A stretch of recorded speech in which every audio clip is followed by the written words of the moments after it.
네, 반갑습니다. 저는 성남목자교회 정한영 목사입니다. 만나 뵙게 돼서 너무 감사하고요. 좋은 시간 되었으면 좋겠습니다. 오늘 지금 쓰신 일기를 저녁에 영성일기 방이 있다는 말씀을 제가 들었는데요. 조금 더 살을 붙여서 영성일기를 올려봐 주시면 좋겠습니다. 이제 그대로가 영성일기고 또 나눔방이 되는 것이니까 그렇게 한번 해보시면 좋겠습니다. 제가 오늘 이제 마지막 강의인데요. 제가 여러분과 함께 나눌 강의 제목은 예수님 안에 거하는 사람입니다. 이제 교재가 1단원부터 10단원으로 구성이 되어 있는데, 이제 제가 강의할 단원이 4단원이에요. 4단원. 이제 교재 보시면서 제 강의를 들으시면 될 것 같고요. 제가 하여튼 가급적이면 좀 짧게 해보려고 합니다. 여러분 많이 피곤하시고 하실 텐데, 집중해 주시면 좋을 것 같고요. 아마 김승혜 목사님이 하신 이야기를 다른 버전으로 아마 제가 반복하게 될 겁니다. 그래서 이 영성일기가 포인트가 다 다르지만 비슷한 면들이 있어서 그래요. 그래서 쭉 계속 비슷한 부분들을 터치하고 강조함으로써 정말 24시간 주님을 바라보는 삶에 도움을 드리고자 그렇게 하는 것이기 때문에 이해를 해주시면 좋겠습니다. 제가 얼마 전에 어떤 목사님의 이 설교를 듣게 된 적이 있어요. 죽음에 관한, 죽음을 바라보는 눈이 열려져야 한다라고 하는 이런 말씀을 하시면서 유명한 개구먼이죠. 요즘에는 좀 보기가 어렵긴 한데 김미화 씨 아시죠? 다 아마 김미화 씨를 아시고 있을 겁니다. 그런데 여성들을 향해서 이분이 강연을 하신 적이 있는데 여성들을 향해서 강의를 하시면서 이 김미화 씨가 그런 이야기를 했다 그래요. 여러분 묘비명이라고 하는 것을 아시나요? 그러니까 우리나라는 한국 정서는 그렇지 않은데 외국의 경우에 보면 묘비에 어떤 짧은 글귀를 써놓기도 하지 않습니까? 사후에 다른 가족들이 쓰기도 하지만 사전에 자기가 그것을 미리 기록해 놓는 경우도 있다 그래요. 그런데 이 김미화 씨가 나는 죽으면 내 묘비명에 이런 문구를 기록할 것이다 라고 미리 정해놨다 그래요. 여러분 김미화 씨가 자기 묘비명에 무엇이라고 쓸 것 같습니까? 웃기고 자빠졌네. 네. 웃기고 자빠졌네. 여러분 이거는 한국 사람만 웃을 수 있는 일이에요. 웃기고 자빠졌다. 직업이 뭐예요? 개구먼이니까 웃기는 사람이잖아요. 죽었다라고 하는 것을 자빠졌다라고 하니까 웃기고 자빠졌네. 우리가 어이없는 일을 행하는 사람을 보고 그렇게 이야기하잖아요. 웃기고 자빠졌다고. 네. 썰렁하네요. 여러분 우리는 하늘에 속한 사람들인 줄로 믿습니다. 우리가 하늘에 속한 사람들인데 하나님 나라의 삶을 사는 사람들이라고 말할 수가 있죠. 여러분 죽어서 천국 가신다는 것을 믿으십니까? 아마 여러분 마음속에 그런 소망이 있으시리라고 생각이 돼요. 그런데 천국이라고 하는 것은 하나님의 나라라고 하는 것은 죽어서만 가는 것인가? 아닙니다, 여러분. 우리가 예수 믿을 때 하나님의 나라가 너희에게 임하였느니라 라고 말씀하셨어요. 그러니까 이 땅에서 완전한 것은 아니지만 조금만 불완전한 면이 있죠. 부족함과 연약함이 있기 때문에 그럼에도 불구하고 천국을 맛보며 누리며 살다가 이제 죽은 이후에 또는 예수님의 재림이 있은 후에 완전한 하나님의 나라, 완전한 천국을 우리가 누리며 살게 되는 것이죠. 여러분 천국이 어떤 것입니까? 하나님 나라의 특징이 무엇입니까? 사도 바울이 하나님 나라가 무엇인가? 하나님 나라의 특징이 무엇인가를 이렇게 정의한 적이 있습니다. 로마서 14장 7절 말씀인데요. 하나님의 나라는 먹는 것과 마시는 것이 아니요 오직 성령 안에 있는 의와 평강과 희락이라. 아멘이죠? 그러니까 하나님 나라의 삶을 사는 사람들, 예수 믿는 사람들에게 나타나는 특징이 무엇인가? 거룩함과 또 평강, 기쁨이라는 거예요. 여러분 생각해 보십시오. 여러분 예수 믿으시죠? 예수 믿으시니까 여러분 기쁘십니까? 아니면 예수 믿는데 우울하신가요? 여러분 다 아멘 하셨어요. 정말 믿음이 좋으신 분들이라는 생각이 듭니다. 그런데 불행한 일이지만 기쁨을 빼앗긴 채 살아가는 크리스찬들이 세상에 얼마나 많은지 모릅니다. 네이버 지식인이라고 그랬어요. 질문을 올리면 수많은 사람들이 답변을 해주는 그런 네이버의 코너가 있어요. 지식인이라고 하는데 어떤 분이 그런 고민을 올려놓았습니다. 제목이 그래요. 하나님을 섬기는데 왜 마음에 기쁨이 없을까요? 제가 교회에서 상담 사역을 조금 하기도 해요. 이제 글로 상담 사역을 하기도 하는데 제가 이런 고민을 하는 사람이 정말 많다는 사실을 알게 되었어요. 하나님을 섬기는데 내가 예수를 믿는데 내 마음에 왜 기쁨이 없는가? 이런 고민을 하는 사람들이 사실 굉장히 많다라고 하는 것을 알게 되었습니다. 이 자리에도 아마 하나님을 섬기는 것이 분명한데 내가 주님을 섬기는 것이 예수를 믿는 것이 분명한데 왜 내 마음에 기쁨이 없을까? 이런 고민이 아마 있으신 분들도 솔직히 있으시리라 싶습니다. 그런데 어떤 사람이 이 질문에 그런 답변을 올려놨어요. 님의 믿음이 적어서 그렇습니다. 열심히 기도하십시오. 당신의 믿음이 적어서 그러니까 열심히 기도하면 기쁨이 생길 것이다. 이런 식의 대답을 한 것이죠. 여러분 생각해 보세요. 열심히 뭔가 하면, 열심히 기도하면 기쁨이 생길까요? 모르죠, 뭐. 여러분 평안은 어떤가요? 평안. 하나님의 나라는 성령 안에 있는 의와 평강이라고 그랬잖아요. 평강. 여러분 예수 믿으니까 평안을 누리고 계시는가요? 하나님께서 우리를 사랑하시고 우리가 믿는 하나님은 능력의 하나님이시지 않습니까? 그러니까 우리의 삶을 책임지시고 우리가 어떤 곤경에 또는 어려움에 처해 있다 할지라도 하나님 그것을 넉넉히 해결해 주실 수 있는 분이시죠. 이기게 또 감당하게 하실 수 있는 분이시죠. 그것이 정말 분명히 믿어지고 깨달아진다면 내 마음속에 염려와 두려움과 근심, 불안 이런 것들이 사라지는 것이 여러분 맞는 말입니다. 그것이 예수 믿는 것이지요. 그런데 많은 사람들이 예수는 믿는다라고 말하면서도 여전히 걱정과 불안, 근심과 두려움에 사로잡혀 사는 사람들이 얼마나 많은지 모른다는 거예요. 여러분, 거룩함이죠. 의는 어떻습니까? 여러분은 예수님을 믿으니 거룩함을 누리고 계십니까? 여러분, 예수를 믿으며 삶이 바뀌는 것이 당연한 일일까요? 여러분, 그런 것입니다. 예수를 믿는다라고 하는 표현을 다른 표현으로 예수님을 마음속에 영접한다 이렇게 표현하기도 하지 않습니까? 영접하는 자, 곧 그의 이름을 믿는 자는. 그러니까 영접하는 것과 믿는 것이 동일하는 거잖아요. 그런데 여러분 한번 생각해 보세요.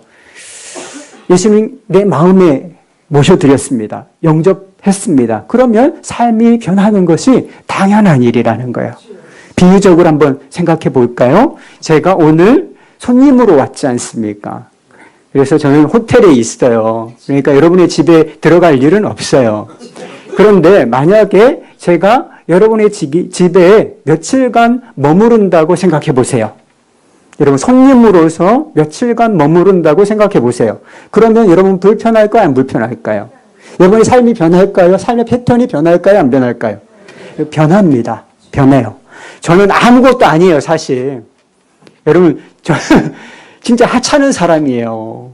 한국에서 여러분들을 섬기러 그냥 강의하러 온 사람에 불과합니다.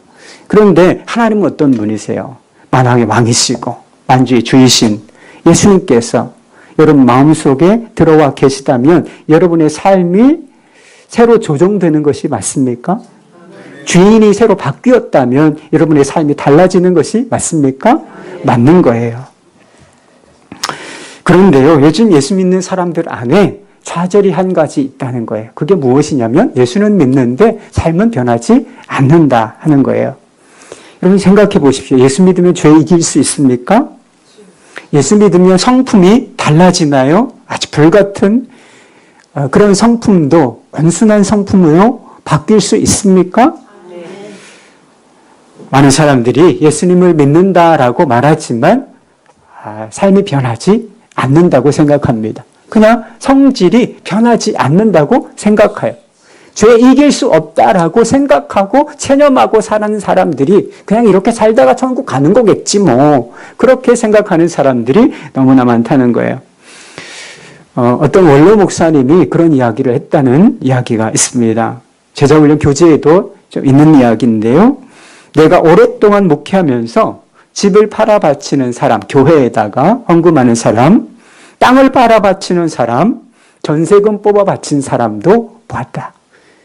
어떤 사람까지 보았느냐 하면 예전에 매혈이라고 있어요. 피를 뽑아서 팔 수 있었던 때가 있습니다. 지금 다 불법이에요. 팔 수 없습니다. 그런데 심지어 피를 뽑아 바치는 사람을 보았지만 내가 한 종류의 사람은 보지 못했다. 성질 뽑아 바치는 사람은 보지 못했다는 거예요. 예수를 믿어도 다 성질대로 믿더라는 거예요. 성질이 죽지를 않더라는 거예요. 여러분 요즘에 한국 교회에 문제가 많다는 이야기를 듣습니다. 목회자들의 신뢰가 아주 땅바닥에 떨어졌어요. 그리고 예수 믿는 사람 하면 어떤 이미지를 가지고 있을까요? 예전에는 뭔가 우리와는 다른 사람, 이런 이미지가 있었는데 그래도 괜찮은 사람, 뭔가 기대할 것이 있는 사람, 이런 이미지가 있었던 때가 있습니다. 그런데 요즘에는 예수 믿는 사람 하면 그냥 이기적인 사람, 자기밖에 모르는 사람, 그리고 겉과 속이 다른 사람, 그냥 이런 식으로 생각하는 사람들이 세상이 이렇게 우리를 생각한다라고 하는 거예요. 한국교회의 진정한 문제가 무엇입니까? 한국교회의 진정한 문제가 무엇이죠? 전도가 안 되는 겁니까? 성도 수가 줄고 있는 것인가요? 그렇지 않습니다. 한국교회의 진정한 문제는 예수는 믿는 것처럼 보이지만 삶이 변하지 않고 있다는 것이라는 거예요. 왜 예수 믿는데 기쁨이 없고 또 안식을 누리지 못하고 우리의 삶은 도무지 변하지 않는 것인가? 노력을 하지 않기 때문일까요? 우리가 열심히 신앙생활하지 않기 때문입니까? 여기도 한국 사람들이잖아요. 대부분 한국 사람들인데 한국 사람들 하면 생각나는 것이 있어요. 열심입니다. 노력하는 거예요. 전 세계 크리스찬들 중에 열심히 특심한 사람들이에요. 뭐 수요 예배, 주일 성수는 물론이고 또 수요 예배, 금요 예배, 새벽 예배까지 있어요. 매일 아침에 나와서 새벽에 나와서 기도하는 사람들, 그리고 출근하는 사람들 거의 없습니다, 여러분. 한국 사람들밖에 없어요. 그리고 이러저러한 봉사들 얼마나 많이 합니까? 교회에서 사는 사람들도 있어요. 거의 출근하다시피 하는 저희 교회도 매일 교회에 오는 사람들이 꽤 있습니다. 열심히 없어서 그런 게 아니에요. 시간이 부족할 정도로 정말 헌신적인 사람들이 많습니다. 그런데 문제는 그거예요. 누림이 없는 거예요.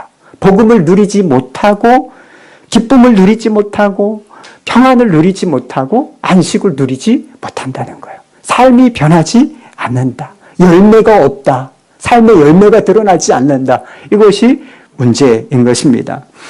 왜 여러분 이런 일이 일어나는 것일까요? 깊이 고민해 볼 필요가 있어요. 왜 이런 일이 벌어지고 있는가? 우리 가운데. 여러분 이것은 우리의 믿음의 문제가 있기 때문이에요. 그러니까 예수 믿어도 삶이 변하지 않는 것이 당연한 것이 아니라 예수를 믿는 믿음에, 우리의 믿음에 문제가 있는 거라는 거야. 다르게 말하면 예수님과의 관계에 문제가 있는 것이라 하는 뜻입니다. 요한복음 15장 5절 말씀을 보면 주제 말씀이기도 해요. 예수님과 우리가 어떤 관계를 맺고 있는지 이렇게 표현합니다. 나는 포도나무여 너희는 가지라. 그가 내 안에 내가 그 안에 거하면 사람이 열매를 많이 맺나니 나를 떠나서는 너희가 아무것도 할 수 없습니다. 예수님은 포도나무이시고 우리는 어떤 존재죠? 포도나무에 붙어있는 가지라 말씀하고 있어요. 그러니까 예수님과 우리가 완전히 이렇게 하나가 되었을 정도로 연합해 있다 라고 하는 뜻입니다. 예수님을 떠나서는 아무 열매도 맺을 수 없고 예수님을 떠나서는 아무것도 할 수 없는 존재. 그게 누굽니까? 바로 예수 믿는 사람이라 하는 것이죠. 이 말씀에 보면 그가 내 안에 그리고 내가 그 안에 거하면이라는 말씀이 있어요. 예수 믿는다는 것의 정의가 무엇이죠? 그리스도인이란 어떤 사람입니다. 어떤 사람입니까? 예수님 안에 거하는 사람이에요. 예수님 안에 거하는 사람, 예수님 안에 사는 사람, 그 사람이 크리스천이에요. 그게 정의입니다. 신앙생활을 어떻게 해야 잘하는 것입니까? 열심히 신앙생활 하면 됩니까? 아까 그 지식인의 대답한 사람처럼 열심히 기도하세요. 이러면 다 됩니까? 열심히 중요해요. 열심히 없는 것보다는 훨씬 더 잘하는 것입니다. 그런데 열심보다 더 중요한 것이 있으니 그것이 예수님 안에 거하여 살아가는 것이라 하는 것이지요. 여러분, 많은 사람이 예수님을 위하여 산다 이런 표현을 씁니다. 그렇게 산다고 생각해요. 여러분, 예수님을 위하여 살아야 합니까? 여러분, 예수님을 위하여 살고 있어요? 그런데요, 성경 말씀에 보면 예수님을 위하여, 하나님을 위하여 살라 이런 표현이 나오긴 나오지만 많지 않아요. 우리의 생각보다 현저히 적습니다. 하나님을 위하여, 주님을 위하여 살라 이런 표현이 별로 없어요. 거의 안 나타납니다. 그런데 그 대신 어떤 말씀이 많으냐면 내 안에 거하라. 내 사랑 안에 거하라. 내게 머물러 있어라. 이런 식의 표현이 많다라고 하는 것이죠. 여러분은 위하여라고 하는 것과 거하라라고 하는 것의 차이를 이해하시겠습니까? 위하여라고 하는 것은 내 편에서부터 먼저 뭐가 시작되는 것을 말해요. 그런데 거하라고 하는 것은 예수님이 먼저입니다. 예수님이 이루어 놓으신 것을 받아들이고 그 안에 살고 그것을 누리는 것이 먼저라는 거예요. 거기서부터 모든 것이 시작되는 것입니다. 우리가 주님을 위하여도 살아야죠. 교회를 위하여서도 봉사를 해야 됩니다. 그런데 진정한 의미에서 주님을 위하여 살 수 있는 사람은 어떤 사람인가? 예수님 안에 거하는 사람이에요. 예수님 안에 거하는 사람만이 진정으로 주님을 위하여 살 수 있는 것입니다. 예수님 안에 거하지 않으면 아무리 동기가 좋아도 주님을 위하여 살 수 없어요. 주님이 기뻐하시는 열매를 요만큼도 단 한 톨도 열매를 맺을 수가 없는 것입니다. 이런 포도나무 가지가 포도 열매, 그 열매를 어떻게 맺을 수 있는지를 한번 생각해 보세요. 포도나무 가지가 열심히 노력을 하면 그 열매를 맺을 수 있습니까? 그럼 아닙니다. 어떻게 하면 열매를 맺을 수 있죠? 포도나무에 붙어 있기만 하면 포도나무가 수분과 양분을 공급하고 필요한 모든 것을 공급하여 그 나무 가지로 하여금 열매를 맺을 수 있게 하는 것입니다. 열매 맺는 주체가 내가 아니라 누구라는 거예요? 포도나무이신 주님이시라는 거예요. 열매는 내가 맺는 것이 아니에요. 내가 만들어내는 것이 아니라 주님께서 나로 하여금 맺게 하시는 것입니다. 예수님 안에 붙어 있으면, 예수님 안에 거하면 예수님께서 우리에게 필요한 것들을 공급하셔서 우리로 하여금 하나님이 기뻐하실 만한 아름다운 열매, 성품의 열매, 사역의 열매, 신앙생활의 열매를 맺을 수 있도록 역사해 주시는 거예요. 요한복음 15장 14절 말씀에 이런 말씀이 있어요. 내 안에 거하라. 나도 너희 안에 거하리라. 가지가 포도나무에 붙어있지 아니하면 스스로 열매를 맺을 수 없음 같이 너희도 내 안에 있지 아니하면 그러하리라. 여러분, 우리가 아무런 삶의 열매도 맺지 못하는 것은 노력하지 않아서 그런 것이 아니라 예수님 안에 거하여 살지 않기 때문이라 하는 것입니다. 사도 바울을 잘 아시죠? 사도 바울은 기독교 역사상 가장 위대한 족적을 남긴 사람이라고 평가를 받고 있습니다. 어떤 학자는 그런 표현을 쓰더라고요. 이 사도 바울이 아시아에서 전도 활동을 하다가 성령님의 인도하심으로 그 발걸음을 마케도니아, 그리고 유럽이죠. 유럽의 제일 끝부분 마케도니아로 옮겼을 때 그 발걸음을 유럽으로 내디뎠을 때 유럽의 역사가 바뀌었다. 세계의 역사가 바뀌었다. 이렇게 평가하는 글을 읽은 적이 있습니다. 성경을 보세요. 바울 서신이 바울이 쓴 기록이 물론 성령의 영감에 의해서 쓰여지긴 했지만 13개라고 합니다. 신약 성경이 27권인데 13개가 사도 바울의 손에 의하여 기록된 거예요. 그리고 수많은 사람들이 예수를 믿고 유럽이 복음화되고 그리고 그것이 미국과 아시아와 전 세계를 이제 복음화시키는 단계로 이제 나가고 있다는 거예요. 사도 바울의 그 사역의 열매가 사실 우리까지 지금 보고 있다. 우리까지 이게 미치고 있다. 이렇게 설명을 해도 과언이 아니라고 말할 수가 있어요. 어떻게 이런 일이 가능할 수 있었을까? 사도 바울은 그 열매의 비결, 자기 사역의 비결을 이렇게 이야기한 적이 있어요. 책에도 나옵니다. 로마서 15장 18절 말씀, 그리스도께서 이방인들을 순종하게 하기 위하여 나를 통하여 역사하신 것 외에는 내가 감히 말하지 아니하노라. 이방인들을 구원하는 것, 그리고 복음의 놀라운 확장, 그 일은 사도 바울 스스로 이루어낸 것이 아니라는 뜻이에요. 그가 주님을 위하여 일한 것이 아니었습니다. 정확하게 말하면 주님께서 사도 바울을 사로잡으시고 그를 통하여 일하신 것이었다라고 말하고 있어요. 그리고 사도 바울이 아무것도 하지 않은 것은 아니었습니다. 열정을 가지고 복음을 전파했어요. 그런데요, 예수님 안에서 그렇게 한 거라는 거예요. 그냥 자기 노력으로 자기 열심으로 단순히 그렇게 한 것이 아니라 예수님 안에 거하여 믿음과 감사로 순종으로 복음을 전파한 것이었습니다. 그렇기 때문에 그렇게 엄청난 일이 한 사람을 통하여 자신을 통하여 이루어졌음에도 불구하고 그는 교만하지 않을 수가 있었습니다. 그는 그렇게 고백했어요. 이 말씀을 보면 그런 뜻입니다. 주님이 하셨습니다. 나는 그저 통로가 되었을 뿐입니다. 이렇게 겸손하게 고백할 수가 있었다는 거예요. 여러분, 복음을 전하면서 왜 어려운 일이 없었겠습니까? 왜 힘든 일이 없었겠어요? 그래서 성경 말씀을 보면 복음을 전하면서 여러 가지 고난을 겪었다. 사회 소망까지 끊어진 적이 있었다. 이렇게 표현하고 있어요. 정말 어려운 일 많이 겪었다는 거예요. 그럼에도 불구하고 주 안에서 항상 기뻐하는 사람이었습니다. 데살로니가 성도들에게 그렇게 권면하죠. 항상 기뻐하라. 범사에 감사하라. 이것이 너희를 향한 주님의 뜻이다. 자기는 그냥 우울하게 살면서 그냥 짜증과 불평이 넘치면서 성도들에게만 항상 기뻐하십시오. 항상 감사하십시오. 이렇게 권면했을까요? 아닙니다. 사도 바울에게 실제인 것을 그렇게 자기가 살고 있는 것을 성도들에게도 권면했던 거예요.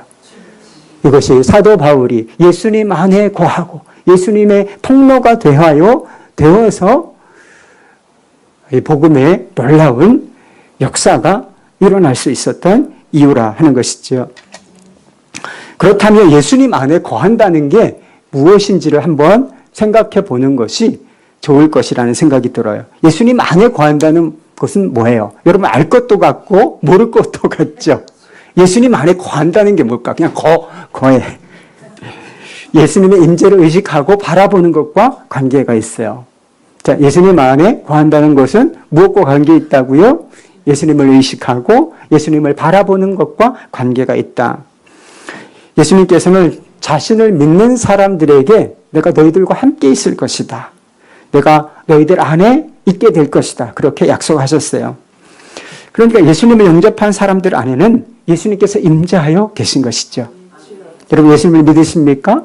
그러면 예수님이 여러분 안에 거하시는 거예요. 예수님이 임재하여 계시는 것이죠. 그런데 문제는 우리가 예수님께서 우리 안에 계시는데 우리가 예수님을 얼마나 의식하고 바라보는가, 이것이 대단히 중요한 문제라 하는 것이죠. 교재에 보면 하나님의 임재 연습이라고 하는 책을 쓴 로렌스 형제에 관한 이야기가 나옵니다. 로렌스 형제, 여러분들 들어보셨죠? 전쟁에서 부상을 당해서 38세 때 수도원에 들어가게 되었다 그래요. 수도원에. 그런데 로렌스 형제가 수도원에 들어가서 담당하게 된 일이 어떤 일이냐면 음식을 만들고 설거지를 하고 청소를 하는 그런 일이었습니다. 그러니까 허드렛 일이라고 말할 수가 있죠. 아마 이런 일을 계속 감당을 해야 한다면 당분간 한 달 이게 아니라 계속 이 일을 해야 한다고 하면 이런 불평이 나올 만하지 않습니까? 그런데 로렌스 형제는 이런 일을 계속하면서도 행복했다고 했습니다. 자신이 맡은 일을 하찮은 일이라고 생각하지 않았어요. 그냥 기도하고 설교하는 이렇게 정말 성도님들을 대상으로 강의하는 것과 똑같은 정도의 일이라고 생각했어요. 그는 항상 감사와 기쁨이 넘쳤고요. 그리고 그를 만나는 사람들마다 영적인 감동을 그를 통하여 느꼈다 했습니다. 이유는 하나예요. 평생 하나님의 임재 속에 그가 살았기 때문인 것입니다. 하나님의 임재라고 하는 것이 하나님이 나와 함께 계시고 내 안에 거하신다. 이것이 그냥 지식이 아니라 성경 지식이 아니라 이 사람에게는 실제였기 때문인 것입니다. 어느 날 국왕이었던 루이 12세가 수도원을 방문했다 그래요. 그래서 수도원을 방문해서 이 로렌스 형제를 만났어요. 그리고 이렇게 물어보았다 그래요. 당신의 행복의 비결은 무엇입니까? 그러니까 지금 왕이 그냥 평범한 수사에게 당신의 행복의 비결이 무엇입니까? 이렇게 묻는 거예요. 이 로렌스 형제가 그렇게 대답을 했다 그래요. 나의 행복의 비결은 섬기는 일입니다. 이 로렌스 형제는 정말 아주 작은 것처럼 보이는 일이라 할지라도 주님을 섬기는 것처럼 그렇게 섬겼다는 거예요. 어떻게 이런 일이 가능했을까? 하나님의 임재가 실제이기 때문에 하나님이 여기와 함께 계신다. 나와 함께 계시고 이곳에 계신다라고 하는 것이 실제였기 때문에 아무리 작은 일처럼 보여도 다 주님을 섬기는 것처럼 그렇게 섬길 수 있었고 그것을 통하여 놀라운 기쁨, 이런 행복을 맛보았다 하는 것입니다. 하나님을 믿는다는 것은 이런 교리적인 지식을 말하는 게 아닙니다. 하나님과의 친밀한 관계가 여러분 믿음의 본질이에요. 여러분 믿음의 본질은 무엇이라고요? 하나님과의 친밀한 관계가 믿음의 본질이라 하는 것입니다. 여러분 영적으로 성장해야 한다는 영적 성장이라는 말을 우리가 자주 쓰기도 하죠. 여러분 영적으로 성장하는 것이 무엇을 의미하죠? 성경 공부 많이 하면 영적으로 성장합니까? 하나의 요소는 될 수 있지만 성경 지식이 많아진다고 해서 영적으로 성장한 건 아니에요. 성경 지식이 많아도 못된 사람 많습니다. 교회를 어렵게 하는 사람들 꽤 많아요. 성도들에게 상처를 주는 성경 지식은 정말 해박해요. 그런데 사랑이 없어. 다른 사람들을 품어주고 사랑하지를 못해요. 오히려 상처 주고 판단하고 비난하고 정죄해서 사람을 죽게 만들어요. 영적으로 성장한 겁니까? 아니요. 그렇지를 못합니다. 영적으로 성장한다는 것이 무엇을 말하느냐? 주님과의 관계가 성장한다는 거예요. 주님을 더 깊이 알아가게 된다는 것입니다. 주님을 알아가는 이 지식, 이 관계적인 지식이 실제가 되고 더 깊어진다는 것을 말하는 것입니다. 우리가 주님과 친밀한 관계를 누리려면 주님을 의식하고 바라보아야 하는 것입니다. 로렌스 형제가 이 하나님의 임재의 연습에서 우리가 주님을 바라보는 것과 주님을 사랑하는 것 사이의 관계를 이렇게 말한 적이 있어요. 주님을 사랑하십니까? 그런데 우리가 주님을 더 깊이 어떻게 사랑할 수 있는가 이 문제에 대해서 이야기한 적이 있어요. 제가 읽어볼게요. 어떤 사람과 친해진 뒤에야 그 사람을 사랑할 수 있습니다. 그리고 어떤 사람과 친해지려면 그 사람을 자주 생각해야 합니다.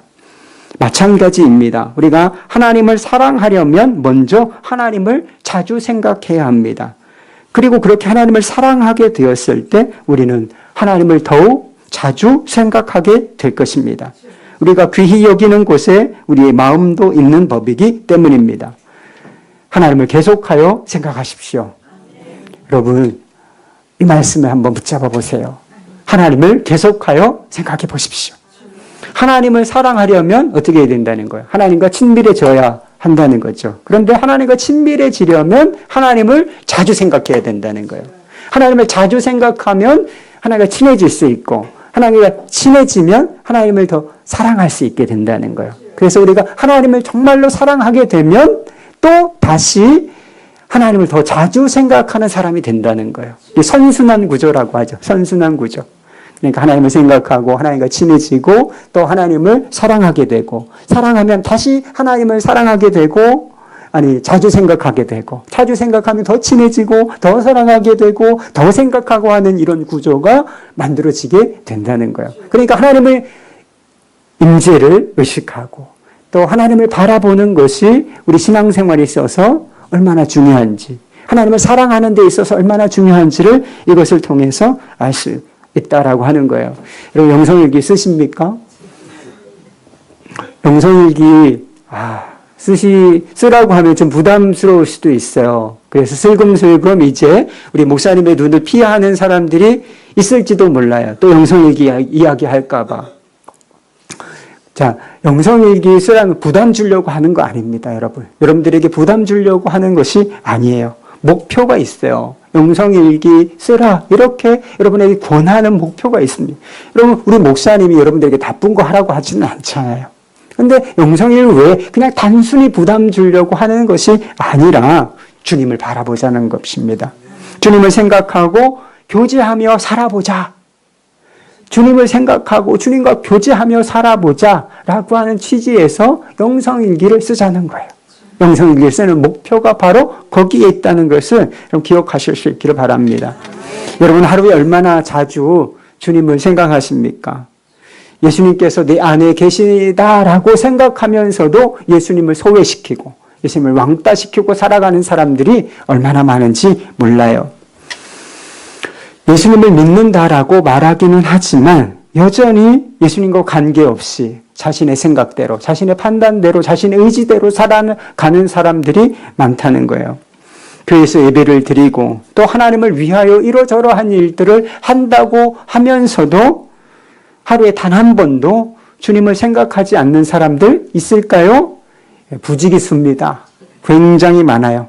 제 경험에 의하면 여러분 제가 이 정도 시간에 오늘 하루에 예수님을 몇 번 정도 생각하셨습니까? 예수님을 단 한 번이라도 생각한 분들 있으시면 손을 들어보세요.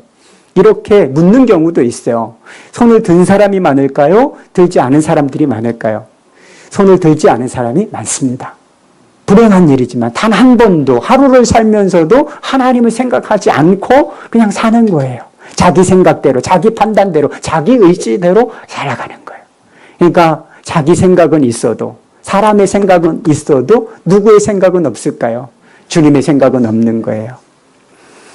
사람의 일은 있어도 주님의 역사는 없게 되는 거죠. 사람이 만들어내는 뭔가 일은 있을지 모르지만, 행사는 있을 수 있지만 거기에 진정한 성령의 열매는, 성령의 역사는 드러나지 않게 되는 것이죠.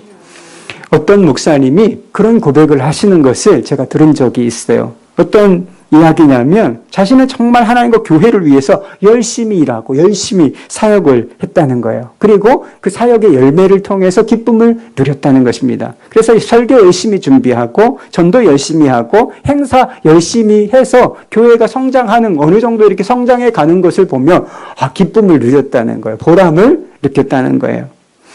그러나 예수님과 인격적인 관계를 맺고 또 교제하는 기쁨은 자기가 누리지 못했었다. 안타깝다. 그런데 요즘에 들어서 와야 내가 예수님과 이 교제하는 기쁨을 누리게 되었느라. 충분하지 않지만 지금 그 기쁨을 내가 조금 맛보고 알아가고 있다. 이렇게 고백하는 목사님의 고백을 들은 적이 있어요. 목사님의 고백처럼 우리의 문제는 예수님이 아닌 다른 어떤 것들에 우리의 마음을 너무나 많은 관심을 가지고 있다는 것입니다. 여러분 하루에 한국 이야기 중에 5만 가지 생각을 한다. 그런 이야기가 있죠. 생각이 아주 많다는 거예요. 여러분 생각이 짧게 스쳐가는 생각들이 굉장히 많아요. 그래서 5만 가지 생각한다. 그렇게 표현하는 것입니다. 그럼 그 중에 예수님 생각, 예수님께 속한 생각은 얼마나 됩니까? 퍼센테이지를 한번 매겨볼 수 있을까요? 1% 되겠습니까? 10% 되겠습니까? 아마 굉장히 자신이 없을걸요. 예수님과의 인격적인 교제를 우리가 얼마나 소홀하게 생각하고 살아가는지 정말 우리 자신의 삶을 보면, 우리 생각을 들여다보면 알 수가 있습니다. 여러분, 어떤 성과, 결과를 통해서 누리는 기쁨은 사실 잠시뿐입니다. 아까 그 목사님이 교회 정말 열심히 해서, 노력해서 좀 부흥하는 것을 통하여, 교회 건물 짓고 하는 이런 것을 통하여 기쁨을 누리셨다고 그랬잖아요. 그런 것에도 기쁨이 있어요. 그런데 이런 기쁨은, 결과와 성과를 통하여 주어지는 기쁨은 잠시뿐이라 하는 것입니다. 만약 열심히 전도하는데, 그리고 만약 열심히 하는데도 전도도 안 되고 교회 부흥도 안 되면 어떻겠습니까? 아마 죽을 맛일걸요. 뼈가 바싹바싹 마를지도 모를 일입니다. 그런데요, 예수님과의 친밀한 관계 속에서 나오는 기쁨은 그렇지 않아요. 기쁨의 근거가 성과에 있는 것이 아니라 누구에게 있는 거예요? 예수님 자신에게 있는 거예요. 예수님 자신에게 있는 것이기 때문에 환경에 그렇게 영향받지 않는 기쁨을 우리가 누릴 수 있는 것입니다. 여러분 생각해 보세요. 내가 성과를 내지 못하면 예수님께서 나를 떠나십니까? 내가 무엇인가 잘 해내지 못하면 예수님께서 나를 사랑하시기를 중단하십니까?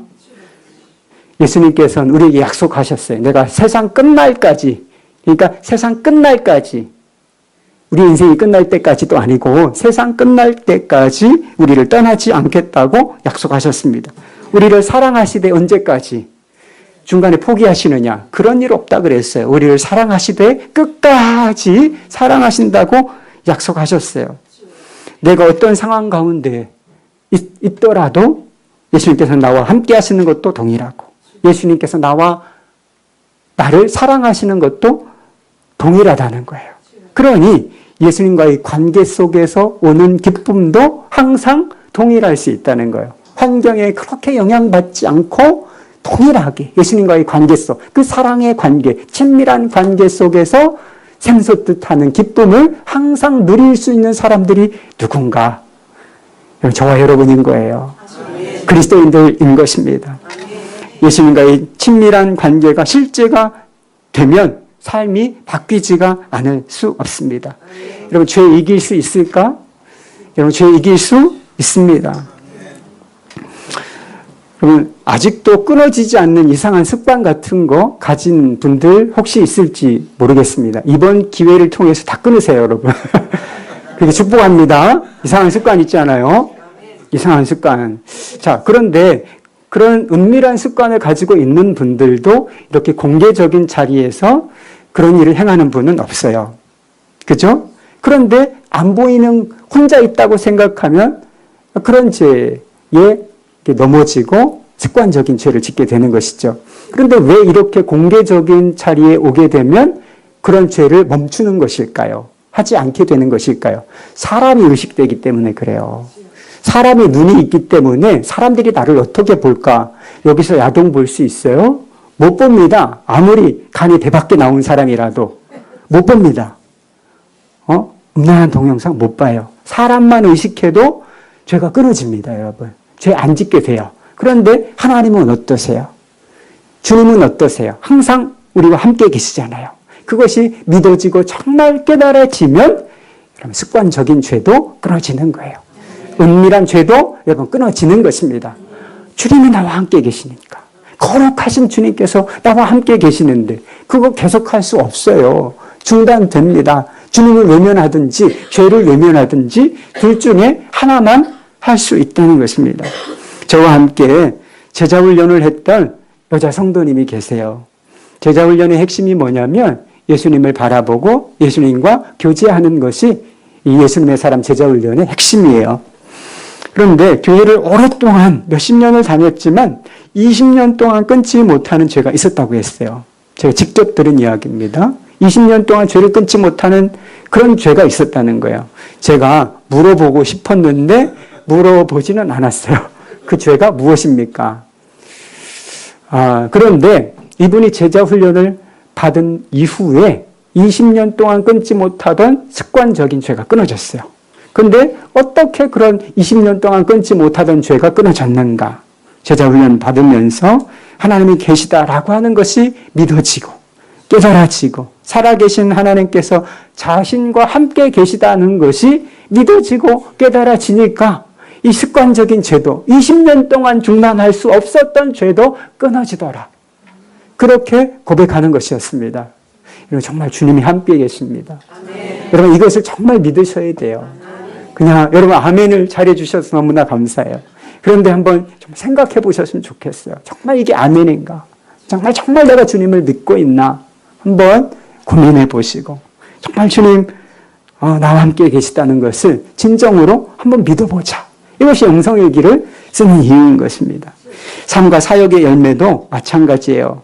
제가 숙명여대 이경숙 총장님의 간증을 읽은 적이 있어요.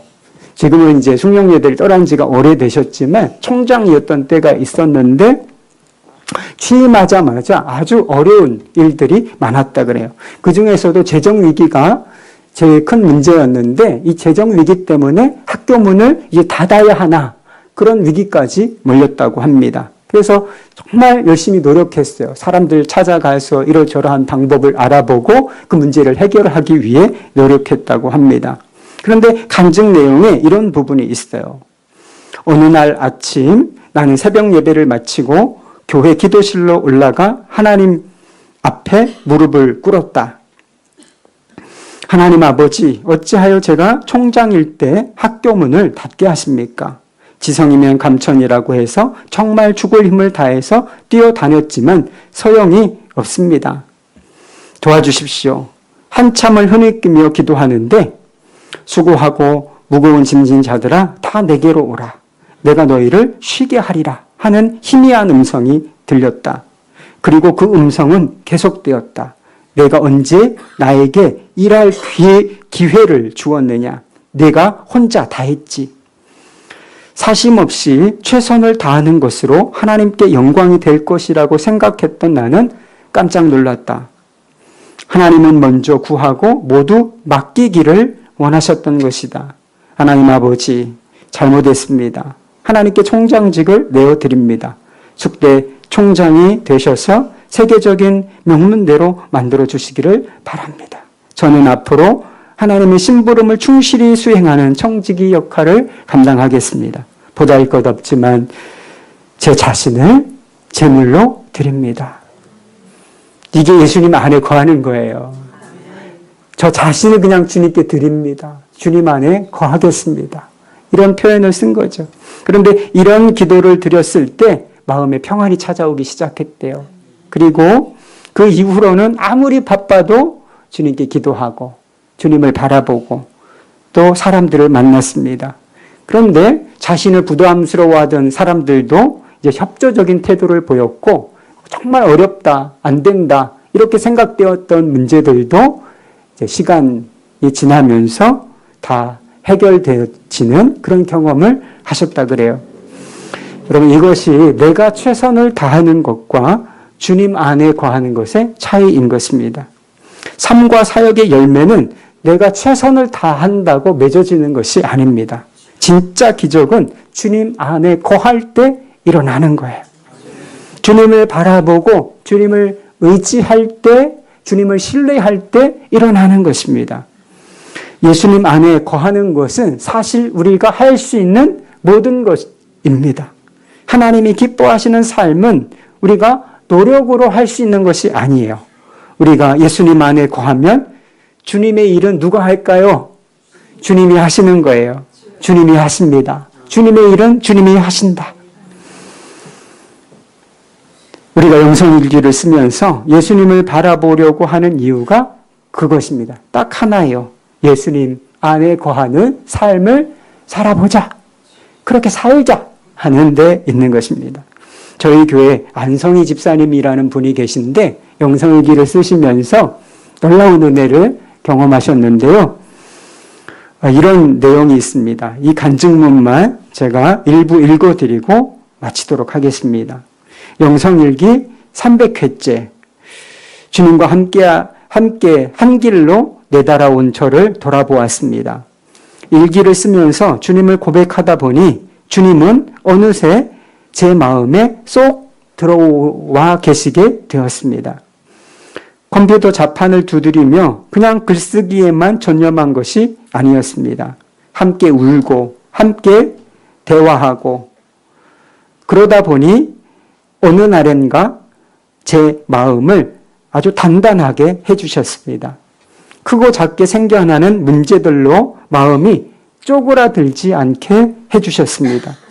무엇이라 설명할 수는 없지만 그 무엇인가가 나를 감싸는 듯 합니다. 설령 잘하지 못한다고 해도 사랑이신 주님이 저와 함께 계시니 걱정할 것이 없습니다. 겁낼 것이 없습니다. 저는 열정은 있지만 긴장도 많이 하고 염려도 많은 사람이었습니다. 그래서 누군가에게 전도를 하는 것이 내게 맞지 않은 일이다. 그렇게 생각하고 또 힘들어했습니다. 마음이 불편하고 사람들이 불편할 때면 불편하지 않은 친밀한 주님과 날마다 밤마다 일기로 대화했습니다. 주님은 주님의 그 큰 사랑을 저에게도 부어주십시오. 그러면 주님께서 말씀하셨습니다. 내게는 담대함도 사랑도 모두 있단다. 너는 내 안에 있으면 돼. 저는 주님 안에 이렇게 있습니다. 그렇게 주고받으며 쓰고 또 쓰고 하였습니다. 어느 날엔가 한박 웃으며 전도하는 저 자신을 발견하게 되었습니다. 제가 어느 날엔가 쓴 일기입니다. 주님을 사랑하니 사람까지 사랑하게 해주신 것이 가장 고맙습니다. 전도가 일로 느껴졌을 때는 부담이 되었지만 사람을 사랑하게 되니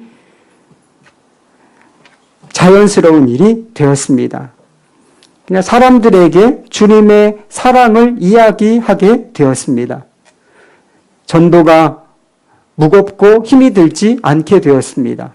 주님을 사랑하는 것이 저를 얼마나 능력 있게 하는지, 얼마나 감격하게 하는지 저의 고백을 올려드립니다.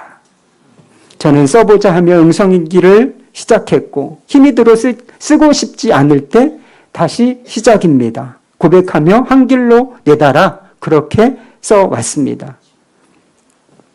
쓰다 보니 주님을 바라보는 제가 있었고 쓰다 보니 주님과 친해져 있는 제가 있었습니다. 나의 변화를 나 자신만큼 아는 사람은 없을 것입니다. 주님 안에 있을 때 주님은 제가 할 수 없었던 일을 이루어 가고 계시는 분인 것을 알았습니다. 저는 마음이 무너진 어느 날부터 그 마음을 들고 일기로 나의 고백을 올려드리며 나의 주, 나의 하나님을 바라보았을 뿐입니다. 사랑하는 여러분, 우리 삶의 초점은 오직 예수님이십니다. 우리가 계속하여 예수님을 바라보고 살면 예수님께서 우리의 삶을 이끌어 주실 것입니다. 기쁨의 삶으로, 또 평안의 삶으로, 거룩한 삶으로 이끌어 주실 것입니다. 열매 맺는 삶으로 이끌어 주실 것입니다. 우리의 삶을 통하여 하나님께서 영광을 받으실 줄로 믿습니다. 우리 이제 마지막 강의를 다 마쳤습니다. 함께 우리 좀 통성으로 기도하고 마쳤으면 좋겠는데요. 그 이후에 목사님께서 광고를 필요하면 해주시겠습니다. 우리 마음을 모아서 한번 마지막으로 좀 기도를 하십시다. 우리 예수님을 바라보자. 이런 말은 아마 여러분들도 굉장히 많이 들어보셨을 것입니다. 정말 이것이 마음의 간절한 소원이 되었으면 좋겠습니다. 주님, 제가 주님을 바라보길 원합니다. 주님 안에 거하기를 원합니다. 이제 내 힘으로, 내 열심으로 사는 삶을 끝내게 하여 주시옵소서. 예수님 안에 거하여 진정한 기쁨을 맛보게 해주시고 진정한 평화, 진정한 사랑을 맛보게 해주십시오. 삶이 변화되게 하여 주시고 하나님이 기뻐하시는 삶의 열매를 맺을 수 있는 진정한 그리스도인이 되도록 주님 역사해 주시옵소서. 우리 주의 이름을 한번 부르고 우리 통성으로 기도하시다. 주여 걸어가신 하나님 아버지 감사합니다. 주의 은혜를